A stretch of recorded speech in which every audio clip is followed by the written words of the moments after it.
পৃথিবীর সকল সম্পর্ক ডিপেন্ড করে হলো সফলতার উপর।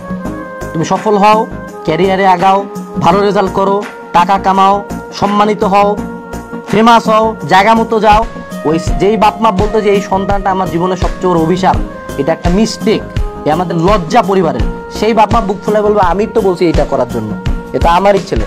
ফ্যামিলি হলো এমন একটা জিনিস, সকল ব্যর্থতার ভাগিদার হলো তুমি নিজে, সকল সফলতার ভাগিদার হলো ফ্যামিলি।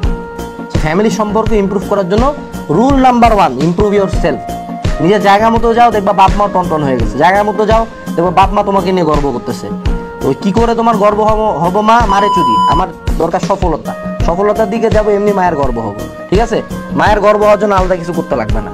মা চায় সফলতা, মা চায় বাচ্চা থেকে, এবং এটার জন্য যদি মাই ঝামেলা হয়, মাকে একটু সরাই দিয়ে সফল হতে হবে। বাপ মায়ের জন্য যদি মরতে পারো ঠিক আছে, এই পরিমাণ ভালোবাসা ঠিক আছে, বাট ফ্যামিলি সম্পর্কের কারণে নিজের ক্ষতি করবা না। অনেক সন্তানকে চিনি যারা কমপ্লিট ডিস্ট্রয় হয়ে গেছে, ড্রাগ অ্যাডিকশন, ক্যারিয়ার নষ্ট, সব কিছু মিলায়। Don't do that, not worth it. মানে খুব কড়া কথা বলছি, হ্যাঁ গায়ে লাগতে পারে, বাট এই মাইন্ডসেটটা দরকার লাইফে টিকার জন্য। করা না হইলে দুনিয়াতে টিকতে পারবা না।